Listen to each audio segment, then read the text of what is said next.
I've been dating my girlfriend for 3 years now. I'll nickname her Nikki. It started innocently enough that I commented on one of her Instagram stories and we started chatting from there. Eventually I got her number and then Snapchat, and after a week we met in person. We started hanging out right after the holidays in January, and the thought of Valentine's Day was already coming up. It was nice having started talking to a girl around that time so that I wouldn't feel the dread of being alone on that annoying holiday. But as Valentine's Day approached and Nikki and I were a few dates in, she confided in me about a stalker situation she'd been dealing with. The man's name is Ben, and he's a guy a few years older than Nikki who happened to go to the same commuter college as her, met her in class for a group project, and followed her around campus a few times. She never involved police or anything, shockingly. Hearing that this guy found out where she lived, sent her a bunch of creepy texts which she ignored. She said she never blocked the number because she wanted to see how far he would go without getting the hints. When I gauged why she was choosing now to bring this to my attention, she said because he started reaching out to her again, specifically for Valentine's Day. As you can see here, he started ramping up the texting again as Valentine's Day approached. She continued to just ignore it and let the texts pile up, but he brought it to the next level when he left a box of Russell Stover chocolates on her doorstep. She knew it was from him because he texted her, "I hope you like the gift I left you." This was when she decided to put an end to it, and replied to him a long message which I won't share for her privacy, but in short, she said he needs help, and that she's seeing someone now, so to leave her alone. There are a number of ways to get someone's address this day and age, but she was scared that he got it by following her home one day. I did my best to make sure that she knew I wouldn't let him do anything to her. Well, fast forward maybe a few days, and Nikki sent me a concerning screenshot. It was a screenshot of some text from a fake number, asking if the guy she was seeing was me. Me as in, he wrote my name. Now I felt involved, and that made me feel moderately uncomfortable. To this point, all I've heard of this guy was that he was a very creepy and overly persistent texter, and potentially followed the girl I'm seeing home to her house. And now he's texting her on fake numbers, bringing up my name. It was reaching the point where Nikki was close to calling the police if this didn't stop. I told her I'd go to the police station with her if he reached out one more time. Fast forward to Valentine's Day. It was on a Friday this year. Nikki and I went out to eat at a nice restaurant that sat on the water. We were at an outside table because the weather was nice. As we ate, we both took notice to a guy sitting on a bench outside of the dining area by the parking lot with a hat conspicuously pulled down his face as if he were hiding. Nikki made a joke, "What if that's Ben?" We laughed, but then he slightly tilted his head in our direction as we were looking at him, and then he quickly looked away, and seconds later he got up and walked away. We weren't laughing anymore. Now we actually questioned the chances of that actually being him. But after a few minutes, the conversation shifted to something else, and we enjoyed the rest of our time there. Afterwards, we wanted to keep hanging out. It was Valentine's Day after all, but her parents were home. I had the place to myself, so we went together back to my rental house. We were on the couch, and things were getting a bit more intimate. That's when Nikki pulled away from me and said, "What was that?" I heard it too. Something from outside in the backyard. "Want me to go check?" I asked. She nodded her head. I went out to the backyard patio, expecting to hear some animals scurrying off in reaction to my presence. I slipped on my slides and walked around the yard, looking around for anything that could have fallen over, and I found what made the noise. The entire stack of beach chairs that was leaning on the house had been knocked over. I don't know how that would happen unless someone or something bumped into them. There wasn't even the slightest breeze that night. I looked around at the bushes that encompassed our yard, and then, as if my brain immediately could spot something out of place, I locked in my vision on something tall in the bushes. My neck jutted forward as I literally tried to focus in and get a better look at what I was looking at. I stepped forward a few steps. I had an oh shit moment when I realized it was someone standing in the bushes. He had seen me notice him by this point. I said, "Who is that?" And the guy started quickly coming out from the bushes, in a quick enough speed that I took it as a threat, as if he were about to charge at me. I took the chance to get him on the ground when he was still struggling with the bushes and twigs, and I yelled at him to stay down multiple times. I yelled Nikki's name until she came outside, and I said call the police. The guy on the ground struggled and tried to get loose a few times, but I more or less had him in a steady hold. When Nikki came outside while talking with the police, I asked her if this was the guy. She gasped and said, "Oh my God, yes." It was the Ben guy who had been harassing her.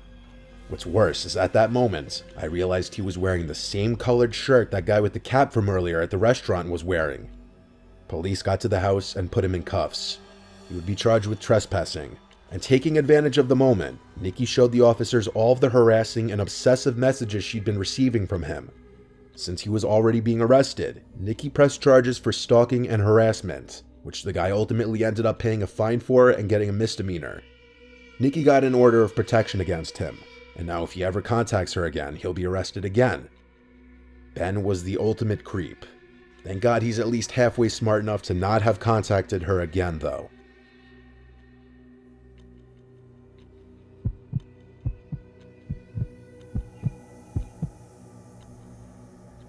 This happened 4 years ago. Valentine's Day was coming up. My boyfriend and I had planned a cute dinner like what most couples do. As we were walking into the restaurant, there's this couple outside weirdly staring at my boyfriend and I. I slightly shove my boyfriend's arm as we get inside, and he gives out his name to be put in the wait line. The host said it would be a 45-minute wait, and she said she would text us when our table was ready. My boyfriend said let's go to the mini golf across the street, so we're walking back to his car. The lady from the couple stood up and held up her hand, introducing herself as Mrs. Gretty. I found it really weird and looked at my boyfriend. The lady still had her hand out. I wasn't trying to be rude, I gave her a shake. The lady went on to explain that her and her husband think we're a great-looking couple, and they're photographers and think we would make great photos, and to follow them to the studio, as she believes the wait time will be long. She goes on to say that she has no card on her, but their place was a 5-minute drive away and they could take us there as well. Red flags are going off, and my boyfriend politely declines and lets her know we have things to do. The look was still one of the most haunting looks ever, as she smiled and sat down next to the husband.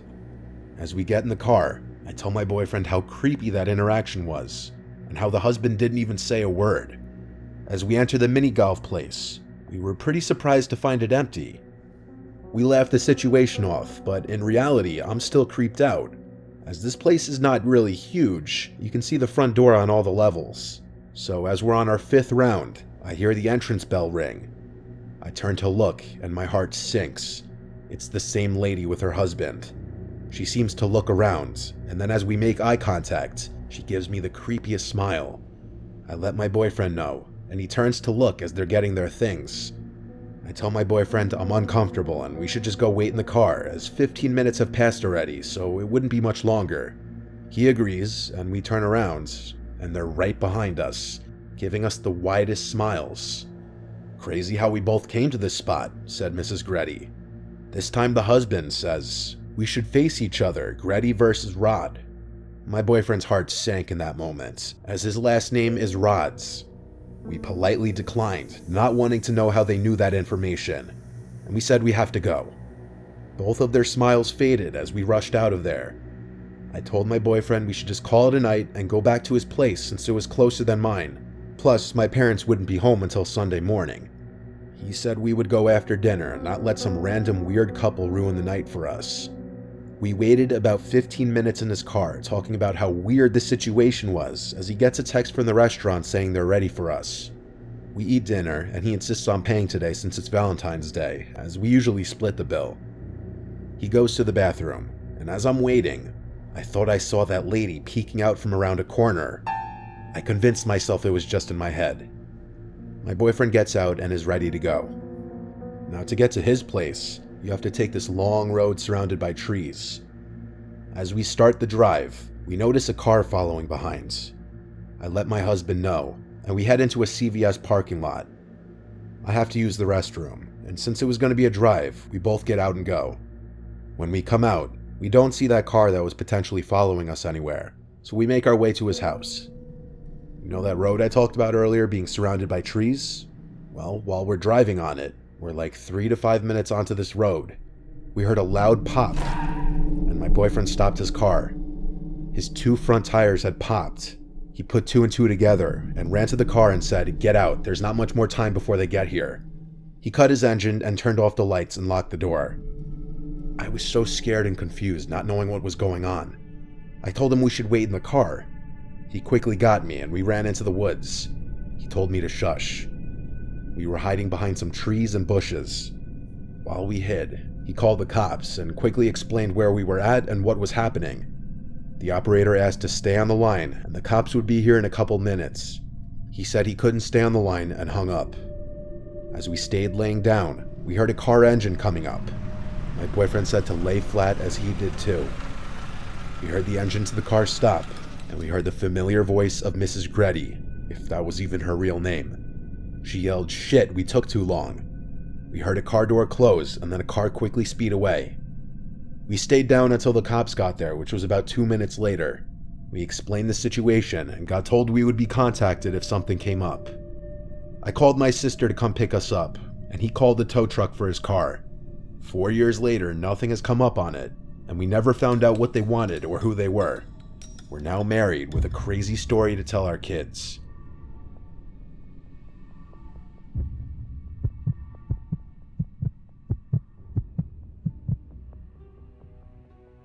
During the fall 2018 semester, I was doing some online classes through a pretty prestigious college, but I knew that I would transfer to my hometown 4-year university for the winter semester.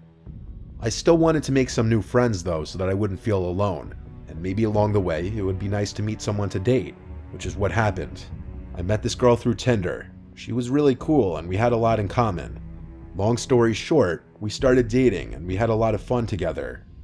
She wasn't from my hometown, and I had noticed that after she came back from Thanksgiving break, the way she behaved and her attitude had changed. She was always on the more sarcastic side, but now it just seemed mean. For example, the playful, flirtatious teasing had become way more aggressive. There was no physical harm, I should say that. It was just the kind of teasing that shouldn't be happening in a relationship.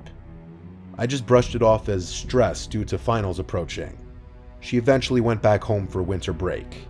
We always found ways to stay in touch every day, such as text, Snap, and occasional FaceTime either once or twice a week. Once the winter semester started, I moved into an apartment because the dorms didn't seem that fun, and I had found something nice that was surprisingly cheap. Literally the night of the first day of classes, we decided to break up. Like I said, she was from a different state, and she was having a lot of trouble being away from home because she missed her family, friends, and pets a lot. Besides me and her roommate, who she didn't really get along with, she barely knew anybody in town. She was just such a shy person, and that's not a bad thing, but like I said, she didn't have a lot of friends to surround herself with, so she just wanted to be by herself all the time. So it was a nice exit out without having to be the one that did the dumping, because that kind of stuff just gives me too much stress and anxiety. A few weeks went by, and each day I felt a little less sad because when I looked back on the relationship, there were a bunch of issues that I had overlooked. It was the week leading up to Valentine's Day, and I was kind of sad because I had some fun things planned that I wanted to surprise my girlfriend with. I decided that maybe for that week, I would reactivate my Tinder account, really to see if I could get a match and possibly hang out with someone on the holidays so I wouldn't be alone because most of my friends had their own boyfriends and girlfriends. I did about 2 days before the holiday, and I got some matches after a few hours of having the app. I chatted with most of them and asked what their Valentine's Day plans were. And not to my surprise, they were all going out to bars. Personally, that lifestyle isn't really my thing, it just doesn't seem that fun to me. But I always use it as a last resort, and I wasn't that desperate.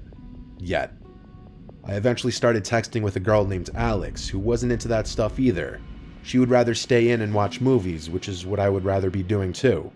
She even had the same major as one of my best friends, and was taking some of the classes he was taking.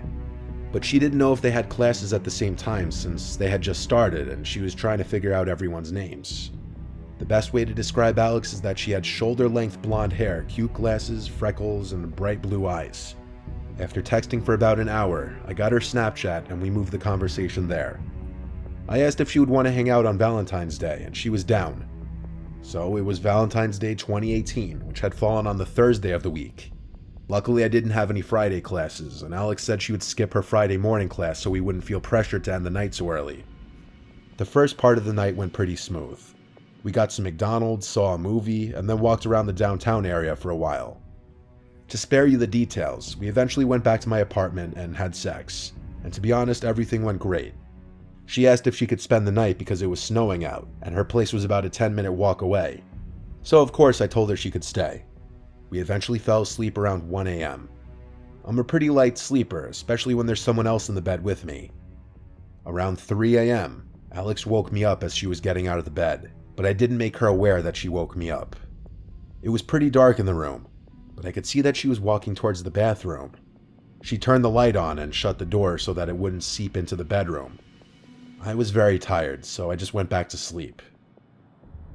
I awoke again around 5:30 a.m., and to my surprise, Alex wasn't in the bed next to me. I turned to see if she was still in the bathroom, but I couldn't see the outline of the light, so that meant it was turned off. I wasn't in too much of a shock yet. I was just curious as to where she was. So I sat up and grabbed my phone off my bedside table. I didn't have any text from her saying that she had left, but I was able to see that the clothes she'd been wearing earlier were still on the ground next to mine. So she was still here somewhere. I then heard a creak come from the other side of the bedroom. I could see that Alex was just standing in the corner, back facing toward me. I was really freaked out. I quietly called out her name and asked if she was okay, but there was no response. I turned on the lamp I had on the bedside table. It didn't create too much light, but there was enough. I got out of bed and walked over to her. She was just standing there, not even moving. I was so creeped out, but I wanted to see what was going on. I gently placed my hand on her shoulder and said her name again, and there was no response.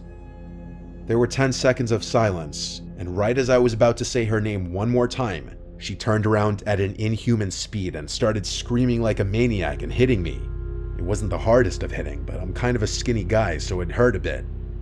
The scariest part is there was no emotion on her face at all. I backed up and fell over onto my bed, and she followed me, still screaming and hitting me. After about 30 seconds of this happening, she ran over to her clothes, grabbed them, and ran out of my apartment. I got off the bed and ran to my front door, which was left wide open, and she was gone. I shut it and locked it. I then noticed there was a horrible smell coming from the bathroom. The door was shut, and when I opened it, the horrible stench came out. I turned on the light and found the room in a mess. The shower curtain was ripped off, my medicine bag had been thrown on the ground, and my floor was wet. The worst part was that she defecated and smeared it on the mirror. I called the police immediately, and they sent an officer to my place. They asked if they could see her Tinder and Snapchat profile, but of course, both had been deleted. I only had one picture of her that she sent on Snapchat, and I had screenshotted it because it was a cute looking picture, but she was using a Snapchat filter in the picture.